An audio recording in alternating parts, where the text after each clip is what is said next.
And so, I'm glad that people know my name. I want to make a difference. I want to go down as a legend. I want to be one of the best that ever did it. I want people to remember me. So it feels great, of course. So you're at Kimmel Comedy Club here in Las Vegas. Right there. You guys will take a shot of it, I'm sure. Yeah, we will.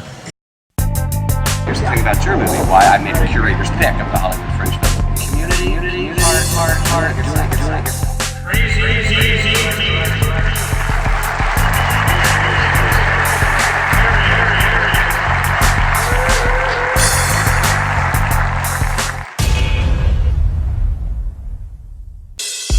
This is another great episode of the Film Review.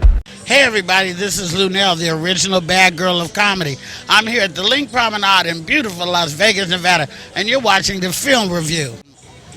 Magical people, and I always wanted to do a period piece like Shaft or Coffee, where you can go back to wearing your platforms again and having afros and bell bottoms and shit. So that's what this is. So it's just an amazing piece of film footage. Craig Brewer is the director. He liked black people. He directed Hustle and Flow and Coming to America too. So we're just all very excited. But what is her character like? Is she a support for Rudy? Well, I don't want to give away too much, but I'll just say she's his aunt, and she gave him the seed money to make his very first album. So she's very influential in his life. Z9 used to have out a documentary on Dolemite, just to stay on this for a second, and he talked about how doors were shut to him in the very beginning, but his film coming out is the blueprint for so many films. The techniques that they used is used in so many films today. He was ratchet with it. He only had a certain amount of money. He didn't have big, studio behind him, big budget like that. So he made do with what he could, and he made film. And now look, we're, honoring him, all these years later. What he did mattered. It mattered to black people. It mattered to us. May not be for everybody, that's fine too. But for us, he's a urban legend. He's an icon. All the pimps and the players looked up to Rudy Ray Moore. I don't know too many black people our age that doesn't know the signified monkey, So it's part of our culture. It's good to celebrate it, Good to celebrate him.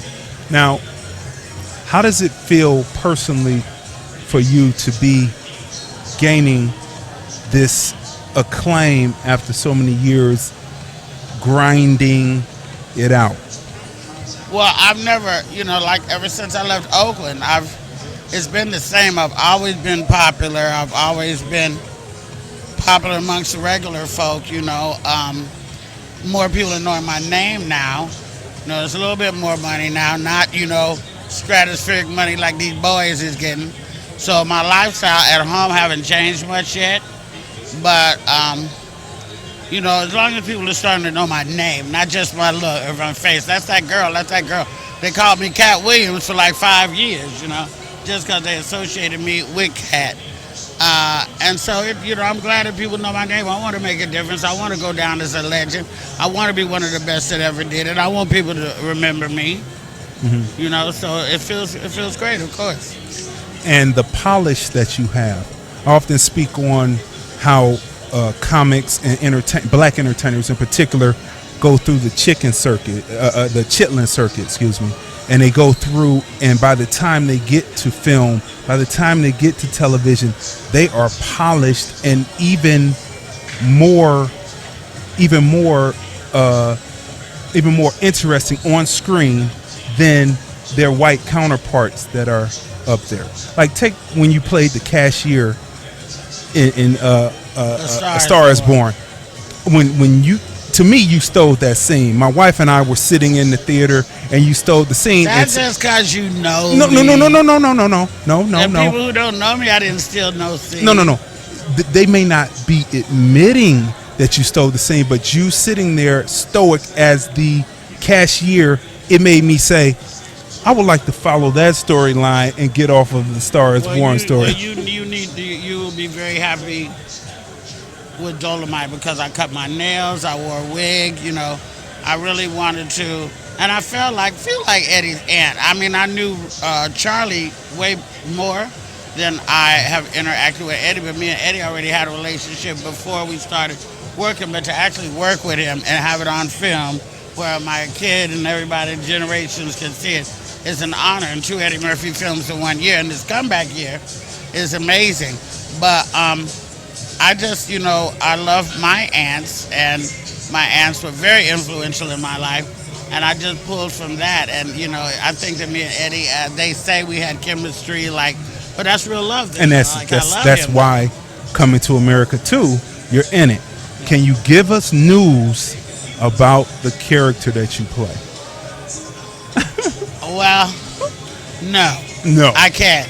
But I will say that it's one of the happiest sets I've ever worked on. Tracy Morgan is a joy to be around every day and a miracle. You got Arsenio and Eddie are buddies, and my boy Rodney Perry. We came up through the trenches together, so it's just a wonderful, wonderful way to go to work.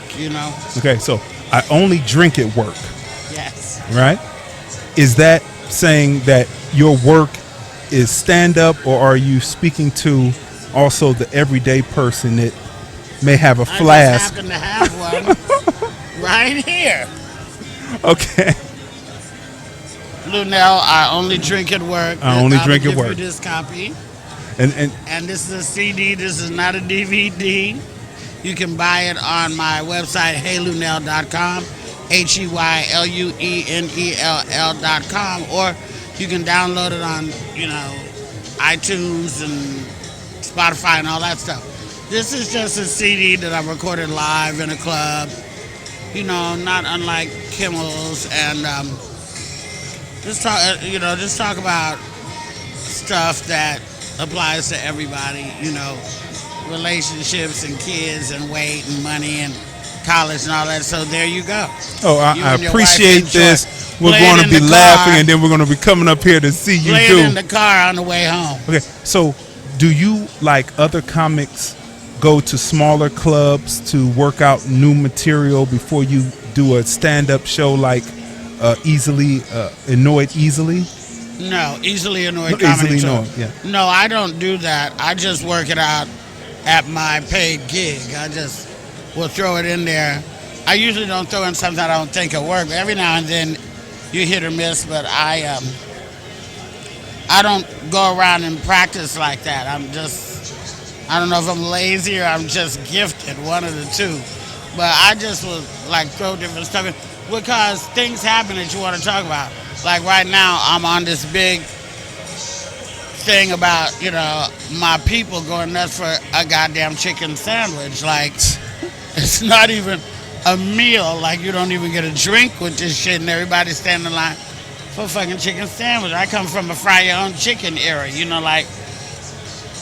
So I talk about stuff that's in my set, but I might pepper it in with some relative shit that's going on. So, So you're here. I don't do it like everybody else. You don't do it like everybody else, but it seems so effortless. Do you have so much material stored that if there is something where you feel like a bit isn't working, that you can pull from that and salvage it and bring it to people standing Yeah, up? my mind's always going. I thought of some material since we've been sitting here.